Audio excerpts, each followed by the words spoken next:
gracious me! What is going on, guys? Motm here. Welcome back to another episode of The Road to Glory. Quite a bit of gameplay to get through today, and Willmott. Willmott is surprising, man. He really is. I did a review on him this morning, and I honestly thought it would get like 12 views and 13 dislikes, you know, that kind of thing. But it's got over 2,000 views, which for a review is decent. And he is a 69 rated man of the match card. Crazy.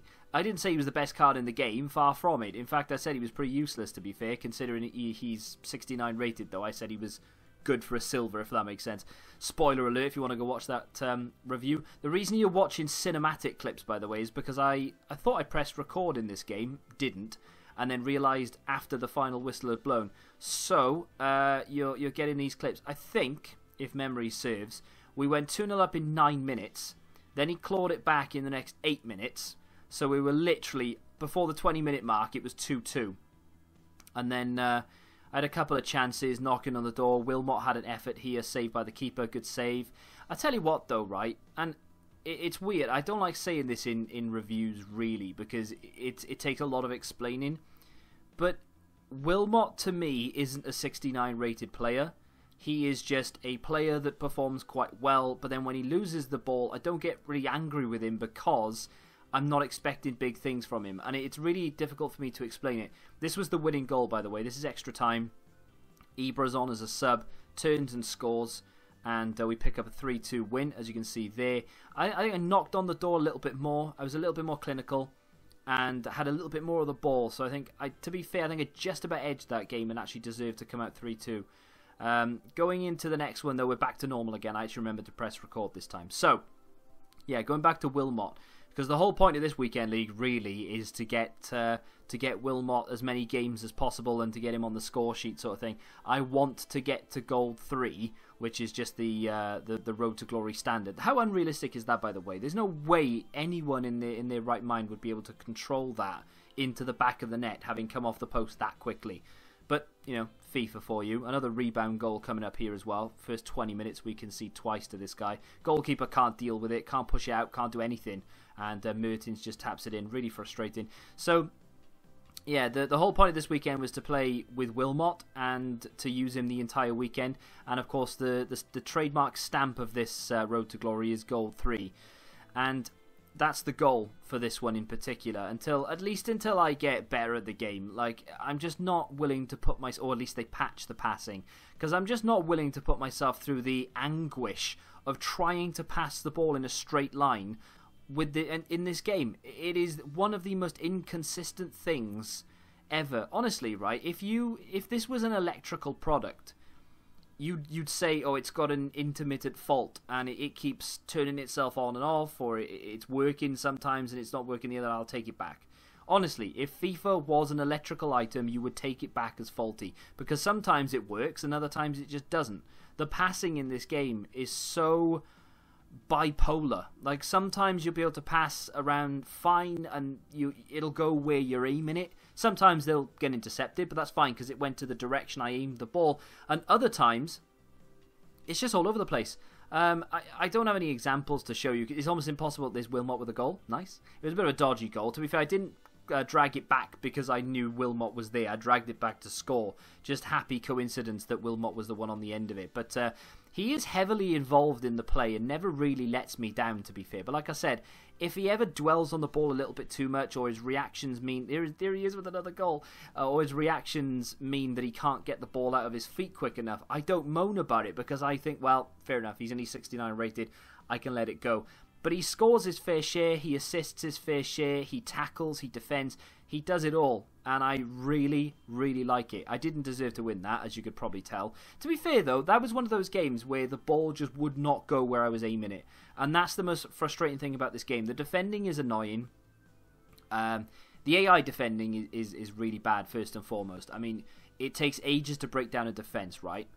Okay, like I said, and I've been saying it, I can see past that, I can get past it, it's not that big a deal, right? Everyone has to deal with it, it's fine. The one thing that bugs me the most is when you make a challenge and the defender sort of puts his foot in doesn't take the ball despite the fact that he's won the ball, and the attacker carries on running. I think there's an example of it in the last game, or second to last game. Yeah, the next game coming up, actually. There's an example of it, prime example. That's a great goal from Rivaldo, assist from Willmott. The guy's incredible. But that was a really good goal. I just hit that because I'd run out of options, and he scored. I was quite surprised. I think the next guy actually plays pre-patch against me. He just starts scoring finesse shots and all sorts of crazy things.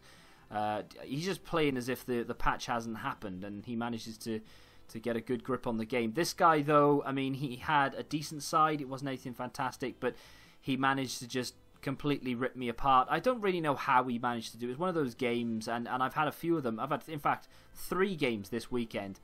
I've not lost any game like 1-0, 2-1. I've been thumped each and every single time I've lost a game, which is weird because I don't feel like I've been battered in the game. You know, it's 4-2 here. I think he scores another one before the end of it. Felipe Anderson goes straight back up the other end and scores. But I don't feel like in that game I was under a lot of pressure. I don't feel like he hammered me. A lot of his shots were just sort of first-time punts at goal, just hoping for the best. Honestly, I think a lot of people who take a lot of shots against you will do it just to pad the stats. This is a very nice team, and I didn't expect to win this at all. The guy's side was incredible, and this was the one. He kept pulling out time finesse shots and all sorts of crazy things.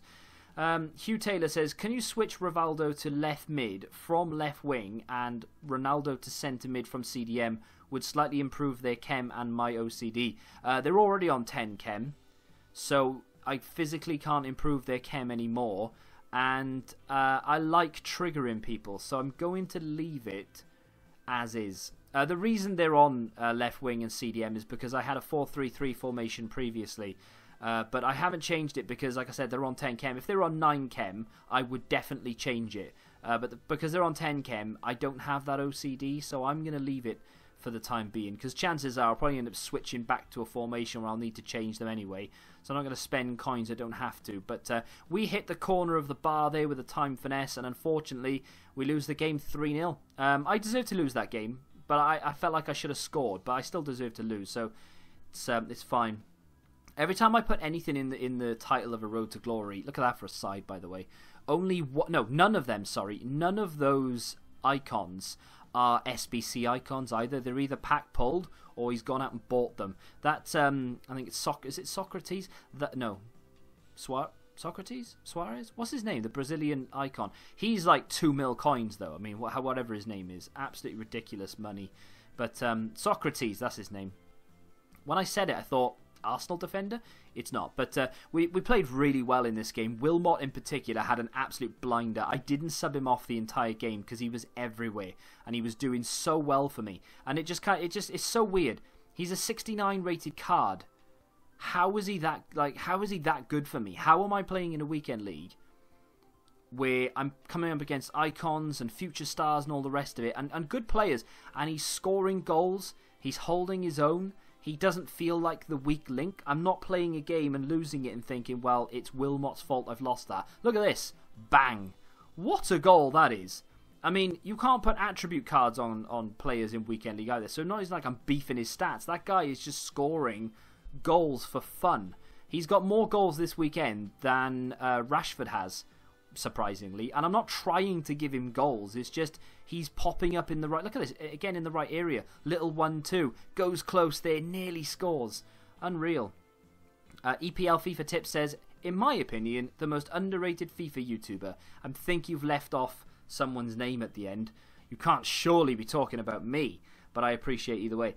Thanks for everybody putting timestamps in the comments. Really appreciate you allowing people to skip ads, watch what they want, and bugger off. It really does mean a lot to me. Also, I appreciate, this is a genuine appreciation other than the sarcasm you just heard, but I genuinely do appreciate people trying to help me out with getting Torres and Ibra into the same team. Unfortunately, you literally cannot do it unless you have icons for days. If I had Henrik Larsson, for instance, or Raul, or even Hero, I could maybe make it work. But unfortunately, there is no way to make it work without really severely compromising the team. We managed to win that 3-2. I got very lucky despite the fact that I was in complete control. I still got lucky because the game just did not want me to have a smooth ride. Awkward bounces and all sorts. But we are currently 6-3, not doing very well. But when you consider the team that we're running this weekend, it's not as good as our normal team, and we are doing much better this weekend than we did last weekend. Unfortunately for me, I have to play the rest of those games in sort of a 4-5 hour window, and we're talking early hours. I have about from midnight tonight, or tomorrow, whichever way you look at it, to about 5-6 a.m. and if I have to stay up that late, I have to stay up that late. That's just the way that my life works, unfortunately. But yeah, I have to try and get to goal 3 in that time frame, so fingers crossed I can do it without too many complications. So into the live session we go. It is just about to hit 6 o'clock, and here we are, 338,000 coins, just to give you some idea of what we're currently running. In fact, let me go and have a look at the squad. Let me show you what we're doing. So we've got 10 games remaining with Rashford. We've got, obviously, Willmott in the team. When it comes to tactics, I would have shown you this in reviews, but just in case you don't watch the reviews, both of them are the same, the ultra defensive and the ultra attacking. I made the ultra attacking thinking I didn't already have the settings, so you can ignore the one. But we have a 4-3-2-1, which is what I like playing at the moment. Fast build up and drop back. The formation is Rashford on the left, Ronaldo up front, Rivaldo on the right, and then Willmott is a centre mid, and he's done very well from that centre mid spot. The other option is a possession and constant pressure, just in case we need to really apply the pressure to our opponent. And it's Rashford up front, Ronaldo on the left. Not that it really makes a difference, but to be honest, I don't know why it is. Let's just swap it back around. So that's the way that I've got it sorted and set up at the moment. We play a 4-3-2-1. That's my new favourite go-to formation, at least. So yeah, we've had an alright time with this team, to be fair. You know, Rashford, not our go-to player, should we say. Willmott is a silver player, essentially. So I'm reasonably pleased with the way that we're playing in the weekend league. I think if we had Best where Willmott is and Torres up front where Rashford kind of is at the moment, if that makes sense, I don't know, I mean, would we be doing better? I'm not sure. The pressure would definitely be even more on me, though.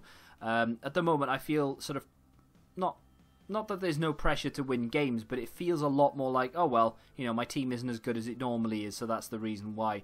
Let's go into squad builder challenges and have a look to see if they've given us anything. They gave us absolutely nothing yesterday, which is the first time in a long time we haven't even got like a league SBC or an icon or anything, or just a rant. Does your game do that? Mine does it all the time. So we haven't got anything again. Okay, please say they've given us an icon. Like, not that it really makes a difference to me, unless it's Ronaldinho, in which case I'll hit the roof. Nothing again. I mean, wow. 2 days in a row, no content. Am I moaning about it? Kind of. I don't know. I don't know if I should be moaning about it or not.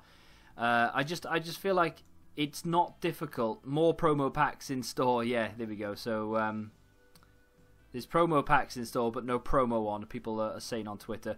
I don't know. I don't understand how difficult it would honestly be to set up like scheduled SBCs to go live. So, for instance, just give us a 25k pack for submitting a squad.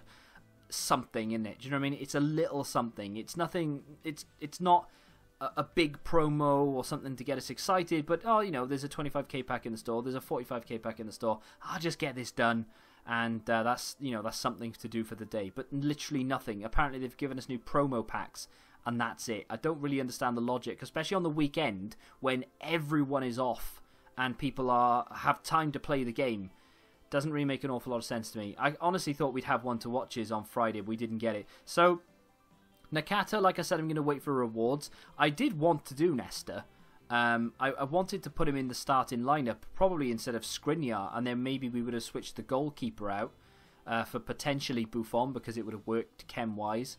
Not that Buffon's that great, but you know what I mean. But, you know, Nesta would have been an upgrade to Skriniar, because he's high defensive, work rate 6'2". He's got some insane stats on him, and of course we could have used him in the future for another SBC should we wanted to have changed. But I don't know if I'm going to have enough time to do Nesta. It's the same requirements as Nakata, so I kind of wish I'd chosen to do Nesta over Nakata, because at least I would have been using Nesta. But hey, if I have time over the next 18 days to get this done, I will. Not time, but like if I get the players in untradeable packs and things, and maybe if they release a new promo with some upgrade packs or some league packs, I will. I'll do the sort of rinse-in kind of thing to be able to get the players I need. But at the moment, I don't think I'm going to be able to do it. I don't want to spend all my coins doing it either. So I'm pretty sure I could afford to do it if I just spent all my coins. But I kind of don't want to do that. As far as the most recent icon is concerned, Pavel Nedved, wherever he is, I've been considering this, and I still don't know whether to do it or not. It does require an icon, which sounds expensive, but then you only need an 83, 4, and 5 rated team. So, icon-wise, if we complete Nakata, there's your icon, and then I only need an 83, 84, and 85. I could do an 83 rated team right now. Okay, I'd need Team of the Week cards. I've got one in Finn Bogerson, but I'd need to buy one more. That SBC there would probably cost me about 15k maximum, and we'd get a 45k pack back. And then the 84 rated team and the 85 rated team, they can be expensive, and maybe we wait for some rewards to give us some untradables or some promos or whatever. But this is a relatively inexpensive SBC for me personally, because the icon is the most expensive part, and Nakata will be the icon that I have to put into it. So I've been tempted by Nedved. The issue with that is, would you honestly play Nedved over Rivaldo? I know a lot of you are like, yeah, I would. I don't know if I would, to be honest. I like Nedved, but I actually really, really like Rivaldo these days. I just get on with him. He just pops up and scores goals for me. Part of my game, as you know, is crossing. Rivaldo is 6'2", is he? 6'1", and he's got reasonable heading ability. You know, it's just a touch below 80, but still, he's 6'1". Nedved is only 5'10" and doesn't have that heading ability. And I still, you know, my record with Rivaldo is not amazing, don't get me wrong. 87 goal contributions in 125 games. But remember, I've gone through a transition of just not being able to score. Now I'm starting to score again. Rivaldo is the goal scorer 9 times out of 10. He's just there all the time. So I don't know if I want to switch him out, to be honest. The only player that realistically I'd want to put where he is right now is Ronaldinho. I can't think of it. Maybe Thierry Henry. No, Ronaldinho, it has to be. There's no other player that I want in that left wing position. So, would Nedved be a waste? That's the question. I don't know the answer to it. Seeing as how EA have decided that they don't want to release content today, that's actually going to do it for today's episode. Tomorrow's episode, we will wrap up Weekend League, of course, so get your questions in or comments in or whatever you want me to talk about in the comments section, and if they release anything 6 o'clock tomorrow, then of course we'll get on it. But failing that, it'll be another relatively short episode again. If you have enjoyed the Road to Glory today, do me a favour and hit that like button, subscribe to the channel if you're new, and until the next time, goodbye.